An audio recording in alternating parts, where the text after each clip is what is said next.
जय हिंद दोस्तों, welcome back to our channel JEE tutorial. ठीक है, जोसा की काउंसलिंग चल रही है और लेवल 4th राउंड तक काउंसलिंग कंप्लीट हो चुकी है। ठीक है, तो अभी 5th और 6th कंप्लीट होने वाले हैं। तो इसकी जैसे ही आपकी जोसा काउंसलिंग कंप्लीट होगी उसके बाद शुरू हो जाएगी CSAP काउंसलिंग। ठीक है, तो आज हम जानते हैं कि CSAP काउंसलिंग क्या होते हैं। ठीक है, इनमें कौन से डॉक्यूमेंट रिक्वायर्ड होते हैं, कितनी फी होती है, कब होंगे, इन सब के बारे में हम बात करेंगे इस वीडियो में। तो सबसे पहले आपको क्या करना होगा, सब्सक्राइब बटन को क्लिक कर देना होगा ताकि जो हमारा चैनल सब्सक्राइब हो जाए। ठीक है, और साथ ही साथ इस वीडियो को लाइक कर दे, चैनल सब्सक्राइब कर दे और दोस्तों साथ शेयर जरूर कर दे। ठीक है, तो हम शुरू करते हैं। CSAP काउंसलिंग क्या होती है। देखो कई बार क्या होता है, कई बार हर एक साल होते हैं ऐसे कि बहुत सारी सीटें जो है NIT सिस्टम में खाली रह जाती हैं। ठीक है, तो उनको फिल करने के लिए, उन सीटों को फिल करने के लिए दोबारा से एक अलग से काउंसलिंग कराई जाती है, जिसे हम स्पॉट राउंड काउंसलिंग बोलते हैं या फिर CSAP काउंसलिंग बोलते हैं। ठीक है, और ये काउंसलिंग जो है, अब यहाँ पर डाउट आता है कि भैया कौन कौन से इंस्टीट्यूट पार्टिसिपेट करते हैं। तो मैं पहले यहाँ पर क्लियर कट कर दूं कि इसमें IIT पार्टिसिपेट नहीं करते हैं। और बोल दूं, IIT इसमें पार्टिसिपेट नहीं करते हैं, केवल इसमें आपको IIIT, GFTI और NIT, ये जो 3 टाइप के इंस्टीट्यूट है यही इसमें पार्टिसिपेट करते हैं। ठीक है, तो अब हम बात करते हैं कि जोसा काउंसलिंग शुरू कब होगी। देखो CSAP काउंसलिंग कब शुरू होगी। तो CSAP काउंसलिंग आपकी जैसी ही जोसा काउंसलिंग कंप्लीट होती है तो कुछ दिनों के बाद वो जो आपकी CSAP काउंसलिंग है वो शुरू हो जाती है। अभी एग्जैक्ट डेट रिलीज नहीं हुए हैं, जैसे ही रिलीज होंगे तो हम चैनल के थ्रू आपको हम इन्फॉर्मेशन पहुंचा देंगे। इसके लिए आपको हमारे चैनल को कर देना होगा सब्सक्राइब। ठीक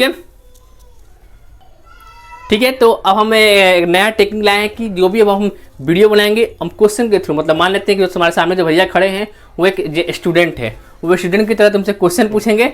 ठीक है, और मैं उसी का सवालों का जवाब दूंगा, जिससे तुम्हारे जो भी डाउट हो सारे के सारे क्लियर हो जाएंगे। चलो हम शुरू करते हैं।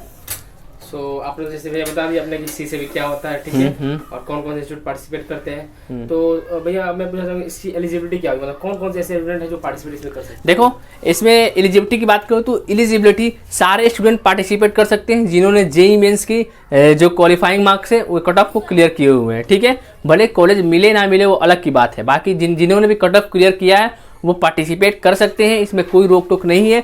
अगर उनको सीट जोसा में मिल गई है और वो चाहते हैं कि थोड़ा सा इससे अच्छा सीट मिल जाए तो क्या कर सकते हैं, इसमें पार्टिसिपेट कर सकते हैं। या कई बार क्या होता है कि जिनकी रैंक थोड़ी ज़्यादा रह जाती है, लगभग एयर बात कर ले हम 50, 55 हज़ार, 60 हज़ार इसके आसपास, तो क्या होते हैं जो सीटें हैं जोसा में तो नहीं मिलती है, लेकिन CSAP के थ्रू बच्चों को सीटें मिल जाती है। जिन बच्चों की रैंक थोड़ा ज़्यादा रह गई है, ठीक है, पीछे रह गई है, तो बच्चे इसमें पार्टिसिपेट कर सकते हैं, भले उनको सीट जोसा में मिली हो या ना मिली, उसको लेकर घबराना नहीं है।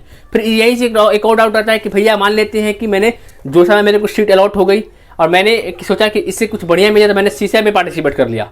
तो मैंने CSAP में जैसे ही पार्टिसिपेट किया तो क्या मेरी जोसा वाली सीट बनी रहेगी या फिर वो खत्म हो जाएगी। तो मैं आपको यहाँ पर क्लियर कट बता दूँ कि जो आपको सीट जोसा में मिली है वो आपकी फिक्स है, उसको आपसे कोई छीनने वाला नहीं है जब तक आपको CSAP में कोई सीट नहीं ना मिल जाए। जैसे ही आपको CSAP में नई सीट मिलेगी तो आपकी जोसा वाली जो सीट है वो जोसा वाली सीट आपकी खत्म हो जाएगी। ठीक है, इन बातों का ध्यान रखना है। बच्चे बहुत ज़्यादा कंफ्यूज रहते हैं कि भैया मान लो कि मतलब जैसे भी जो डाउट लिया है इसमें काफ़ी बच्चे परेशान रहते हैं। ठीक है, तो इसको ध्यान रखना। ये बच्चों के दिमाग में मिसकंसेप्शन होता है कि नहीं जो जोसा वाली सीट है वो समाप्त हो जाती है, ऐसा कुछ नहीं है। ठीक है, तो नेक्स्ट जो सवाल है कि CSAP जो काउंसलिंग है उसमें राउंड कितने होते हैं, कितने राउंड होते हैं। CSAP की जो राउंड होते हैं बस 2 ही राउंड होते हैं, राउंड 1 और राउंड 2। ठीक है, और इस साथ ही साथ मैं ये भी सवाल का जवाब आपको दे दूं कि इसका प्रोसीजर क्या होता है। देखो बेसिकली सबसे पहले आपको इसमें रजिस्ट्रेशन कराए जाते हैं। अब ऐसे रजिस्ट्रेशन आए तो पूछेगा भैया रजिस्ट्रेशन फ़ी कितने होते हैं। तो मैं बता दूँ तुमको, रजिस्ट्रेशन फ़ी होते हैं 37,000 रुपये, जिसमें से आपके 35,000 रिफंडेबल होते हैं अगर आपकी कोई सीट अलॉट नहीं हुई तो। अगर आप पहले क्या होता है इसमें, पहले आपको 37,000 रुपये पिछले साल के हिसाब से, अभी कुछ चेंजेस भी आ सकते हैं, इट माइट बी पॉसिबल। एक बार इन्फॉर्मेशन ब्राउचर आ जाए तो फिर उस पर अच्छे से और डिस्कस कर लेंगे, लेकिन चेंजेस आते नहीं है, 37,000 ही लगेंगे। ठीक है, मैं जनरल वर्ग के बच्चे को बता रहा हूँ। ठीक है, 37,000 रुपये, जिनमें से आपके 2,000 जो होते हैं CSAP के रजिस्ट्रेशन फ़ी होती है वो नॉन रिफंडेबल होते हैं। मान लेते हैं कि आपकी CSAP में कोई सीटें अलॉट नहीं हुई तो 35,000 रुपये आपके बैंक में वापस रिफंड हो जाएंगे। ठीक है, तो ये हो गया आपका रजिस्ट्रेशन कंप्लीट। रजिस्ट्रेशन के बाद आपको करना होता है चॉइस फिलिंग। जैसे आपने जोसा में चॉइस फिलिंग बहुत ही बेहतरीन ढंग से किया, चतुराई से किया, बिल्कुल वैसे ही यहाँ पर भी आपको अच्छे से चॉइस फिलिंग करनी होगी। फिर चॉइस फिलिंग करने के बाद वही जो सिस्टम जोसा में होते हैं बिल्कुल एग्जैक्टली वही यहाँ पर भी होंगे। फिर आपको क्या होंगे, राउंड 1 में सीट अलॉट होंगी, राउंड 2 में सीट अलॉट होंगी, और मान लेते हैं कि राउंड 1 में सीट अलॉट हो गई तो फिर वैसे ही आपको डॉक्यूमेंट वेरीफाई कराने होंगे। मतलब इसमें बस एक प्रॉब्लम ये आती है, थोड़ा टाइम जो है थोड़ा कम दिया जाता है, इसमें थोड़ा सा टाइम कम मिलता है शीशे में, बस ये थोड़ी सी इसमें दिक्कत वाली बात होती है, ठीक है। और उसके बाद से मान लेते हैं कि किसी बच्चे को सीट मिल गई तो अपना डॉक्यूमेंट वेरीफाई कराए, बस उसके बाद से जो भी फॉर्मेलिटी होती है फॉर्मेलिटी को पूरा करे, बस काम हो गई। अगर सीटें कोई लॉट नहीं हुई 35,000 रुपये उसके बैंक में वापस रिफंड हो जाएंगे 2,000 डिडक्ट करके, ठीक है। चलिए, तो जैसे कि आपने जोसा की तो जो डॉक्यूमेंट रिक्वायर्ड तो आपने बता दी थी, ठीक है, अलग से। अब सीएसई में कौन कौन से डॉक्यूमेंट, देखो सीएसई में कौन कौन से डॉक्यूमेंट रिक्वायर्ड होते हैं, जो तुम्हारे जोसा में रिक्वायर्ड होते हैं वही एग्जैक्टली तुम्हारे सीसे में भी रिक्वायर्ड होते हैं। अब कुछ एक्स्ट्रा हो सकते हैं, हो भी नहीं सकते। एक बार तुम्हारी इन्फॉर्मेशन ब्राउचर आ जाएगा 2021 की, फिर इस पर हम बात कर लेंगे। ठीक है भैया। मेरे को लगता है कि कोई इसमें चेंजेस नहीं आते, सारे डॉक्यूमेंट वही रहते हैं। तो भैया जो नेक्स्ट क्वेश्चन है, ठीक है, एग्जैक्टली बोलो। हाँ, तो जो नेक्स्ट क्वेश्चन है कि भैया जो जैसे कि जोसा में होता है कि हमारे कैटेगरी पे रैंक पे हमारे कॉलेज अलॉट होते हैं, ठीक है, तो क्या सीएसई में भी हमारे कैटेगरी के रैंक पे ही होता है क्या कॉलेज? देखो मैं यहाँ पर क्लियर कर दूं बिल्कुल कि जो आपकी सीसेप काउंसलिंग है इसमें जो भी आपको सीट अलॉट होंगे वो सीटें आपको सीआरएल से अलॉट होते हैं। मैं बता दूं यहाँ पर आपकी सीटें कैटेगरी रैंक से अलॉट नहीं होती है, सीआरएल से अलॉट होती है। लेकिन जो आपको रिजर्वेशन है उसका फायदा यहाँ पर मिलता है। ऐसा नहीं सोचना कि सीआरएल से अगर मिल रही है कॉलेज तो थोड़ा नुकसान होगा, नहीं, जो तुम्हारी कैटेगरी का फायदा यहाँ पर मिलता है। मैं फिर यहाँ पर बता दूं तुमको, अगर मान लेते हैं कि एनआईटी इलाहाबाद में इलेक्ट्रिकल ब्रांच की एक सीट खाली है और वो सीट जो है ओबीसी एनसीएल की सीट खाली है, तो वहाँ पर ओबीसी एनसीएल स्टूडेंट को ही सीट वो अलॉट होगी। ऐसा नहीं होगा कि उसको जनरल वाले स्टूडेंट को अलॉट कर दिया जाएगा। तो ये सारे प्रोसीजर होते हैं, तो इसलिए यहाँ पर थोड़ा रिजर्वेशन का फायदा मिल जाता है। भले ही आपकी जो सीटें अलॉट होती है वो सीआरएल से होती है, ना कि कैटेगरी रैंक से। इन बातों का ध्यान रखना है, ठीक है। चलिए, तो सीएसई काउंसलिंग कब से शुरू हो सकती है? अभी जस्ट थोड़ी देर पहले बताया, सीएसई काउंसलिंग जैसे ही जोसा कंप्लीट होते हैं उसके 10 या फिर 8-10 दिन के बीच में बाद शुरू हो जाते हैं। ये अनुमान लगा सकते हैं आफ्टर 24 नवंबर। हाँ, एक बार 6th राउंड कंप्लीट हो जाने दो, सारे इन्फॉर्मेशन तुम्हें मिल जाएंगे, घबराने की जरूरत नहीं है। वह जैसे कि अभी तो खैर 90+ सिस्टम ने अलग कर दिया कि मतलब अनाउंस कर दिया है कि जोसा की जो भी आपके रिपोर्टिंग होने वाले सारी ऑनलाइन होने हैं। क्या सीएसई में ऐसे ही होंगे? हाँ बिल्कुल, सीएसई में भी मेरे को लगता है जब इन्होंने जोसा का कर दिया तो सीएसई का भी तुम्हारी ऑनलाइन ही रिपोर्टिंग होने वाली है, ठीक है, ऑनलाइन ही रिपोर्टिंग होगी। लेकिन जब तुम्हारी ऑफलाइन रिपोर्टिंग हो रही थी उनमें काफ़ी कम समय, 3 दिन के अंदर तुमको फिजिकली जाकर रिपोर्ट करना होता था, ठीक है। तो एक बार इन्फॉर्मेशन ब्राउचर आ जाए दो, फिर हम इस पर कंफर्म कर देंगे कि फिजिकल रिपोर्टिंग होगी कि या फिर ऑनलाइन रिपोर्टिंग होगी। मेरे हिसाब से 90% चांस है कि तुम्हारी ऑनलाइन रिपोर्टिंग हो, ठीक है।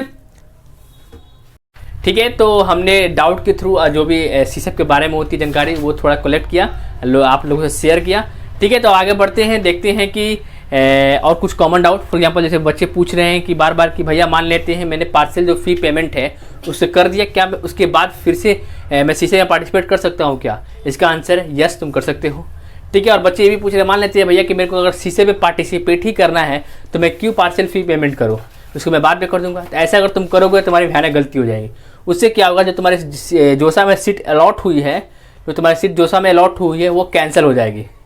मैं बोल दूँगा अगर तुम फी पे नहीं करोगे, पार्सल फी पेमेंट जो तुमको जोसा में सीट अलॉट हुई है वो कैंसिल हो जाएगी, ठीक है। भले ही तुम सीसे में पार्टिसिपेट कर लो, मतलब मान लेते हैं कि तुम्हारी सीट जोसा में कैंसिल हो जाती है और तुमने फी पे नहीं किया है तो वहाँ पर ये भी लिखा हुआ है कि तुम सीसे में पार्टिसिपेट कर सकते हो। तो ऐसा दिमाग में नहीं सोचना है कि मेरे को अगर सीसे में पार्टिसिपेट करना है तो मैं पार्सल फी पेमेंट नहीं करूँगा। ऐसा करते ही तुम्हारा तो जो अगर तुम नहीं करोगे फी पेमेंट, तुम्हारी जो जोसा की सीट है वो तुम्हारी रिजेक्ट हो जाएगी, कैंसिल हो जाएगी, ठीक है।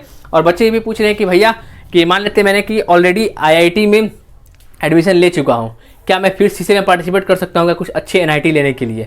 ठीक है, पार्टिसिपेट कर सकते हो, इसमें कोई रोक टोक नहीं है।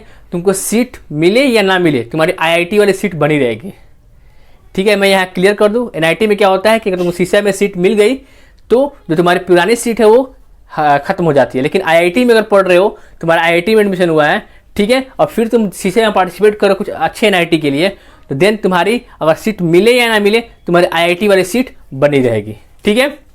तो और भी जितने भी इन्फॉर्मेशन है एक बार तुम्हारा इन्फॉर्मेशन ब्राउचर आ जाने दो, और भी हम डिटेल में बात करेंगे कि कितनी रजिस्ट्रेशन फ़ी है। लेकिन जो मैंने रजिस्ट्रेशन फ़ी बताया वो चेंज होते नहीं है, उतना ही आसपास होते हैं, ठीक है। तो जैसे ही इन्फॉर्मेशन ब्राउचर आएगा उसके बाद से फिर से एक और कंप्लीट वीडियो आएगी, भले जो जनरल प्रोसीजर होते हैं हमने यहाँ पर एक्सप्लेन कर दिया है, ठीक है। अब हम लास्ट में कुछ क्वेश्चन जो बच्चे ने कमेंट्स में पूछ रहे थे उसका आंसर देने का ट्राई करता हूँ, ठीक है।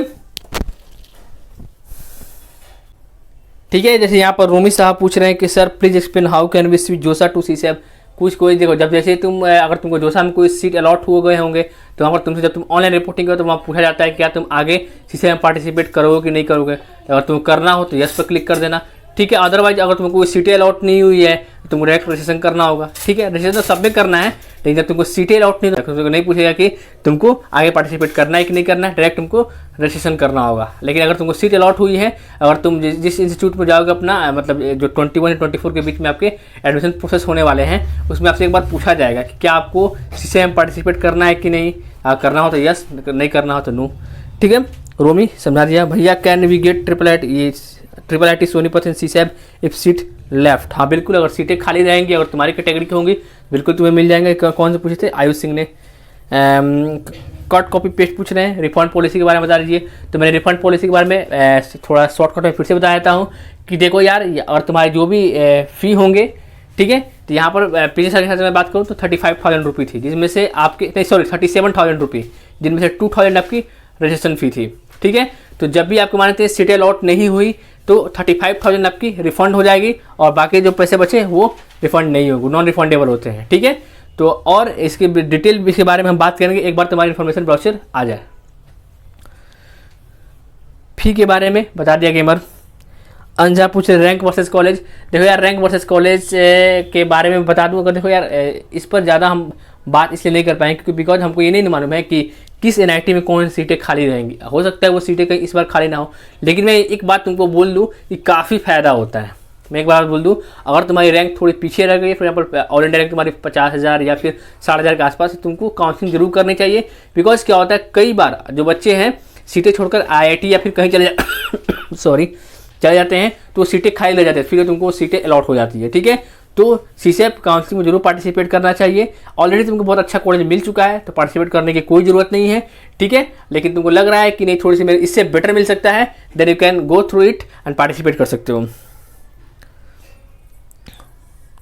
कौशिक मीना पूछ रहे हैं भाई हमें जोसा में सीट अलॉटेड हो गया है तो पर हम सीसैब में any other college and branch allotted हो गए तो हमारे इच्छा से हम जोसा नहीं मतलब बच्चा बेसिकली ये पूछना चाह रहा है कि मान लेते हैं कि मैंने जोसा में ऑलरेडी मेरे को सीट मिल चुकी है, मैंने सीसैब में पार्टिसिपेट किया, मेरे को सीसैब में भी सीट मिल गई, लेकिन मेरे को लगा कि नहीं मेरे को जोसा वाला ही सही था, फिर से रिवर्ट जा सकता हूँ कि नहीं। ऐसा नहीं होता है, जो तुमको मिल गई सीसैब में वो तुमको लेना ही होगा, भले वो कैसा भी हो। इसलिए मैं फिर से तुमसे बोल रहा हूँ कि जो भी चॉइस फिलिंग करना बिल्कुल ढंग से करना, बिल्कुल बारीकी से करना। बिकॉज एक बार जो तुम्हारी सीटें उसमें अलॉट हो जाएंगी तो वही तुम्हारी सीटें रहेगी, चेंज नहीं होंगे, ठीक है। और इसके राउंड होते हैं मात्र 2, ठीक है। तो ये सारी जो इन्फॉर्मेशन थी सीसैब से रिलेटेड हमने इस पर बात कर ली। और भी कोई डाउट रह गए हैं तो पूछ सकते हो। अब तो कुछ डाउट नहीं रह गए। ठीक है, तो वीडियो कैसा लगा कमेंट बॉक्स में जरूर लिख के बताना, ठीक है। बता देना, हाँ बिल्कुल। और जो भी तुमको लगता हो कि भैया ने ये छोड़ दिया वो छोड़ दिया तो वो जरूर कमेंट में बता देना, ठीक है। और जो भी और डाउट हो सीसैब से रिलेटेड जरूर कमेंट बॉक्स में लिखना और दोस्तों के साथ शेयर करो यार। जल्द से जल्द इस चैनल को हमको 2500 के पास ले जाना है ताकि हम और अच्छी चीज़ें इस पर ला सकें, ठीक है। Okay then bye, thank you, जय हिंद जय भारत। वीडियो में तब तक के लिए जय हिंद जय भारत, ठीक है, थैंक यू।